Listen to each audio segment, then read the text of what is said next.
जी, इस वक्त हम मौजूद हैं चाइना चौक, जो कि मेन जो जिना एवेन्यू है उसके ऊपर मौजूद है। और ये रास्ता सीधा जो है इस तरफ डी चौक की तरफ जाता है, आगे पार्लियामेंट हाउस और रेड जोन स्टार्ट हो जाता है।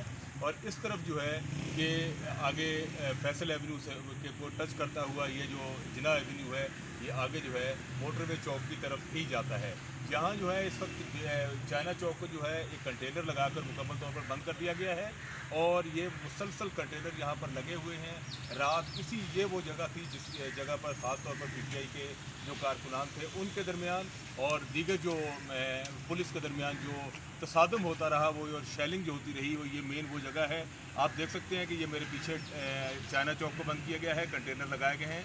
और इस तरफ आप देख सकते हैं कि जो मुकम्मल तौर पर जो ब्लू एरिया का जो तजारती मरकज़ है वो बंद है। और हमारे इस तरफ जो है ये डी चौक मौजूद है। तो अभी तक जो है यहाँ पर इस वक्त जो है वो पुरअमन माहौल है। यहाँ पर कोई पीटीआई का कारकुन नज़र नहीं आता।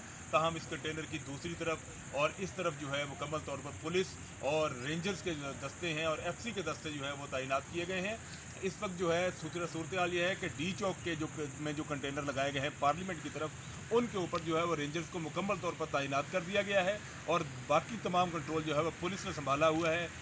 शुनीद ये है कि शायद आज शाम को जो है पुलिस को ये इत्तलात मिली है कि शायद आज शाम को पीटीआई के कारकुनान जो हैं वो एक दफ़ा फिर जो है वो डी चौक की तरफ जाने की कोशिश करेंगे। इसलिए पुलिस जो है वो मुकम्मल तौर पर जो है वो कंट्रोल संभाले हुए है।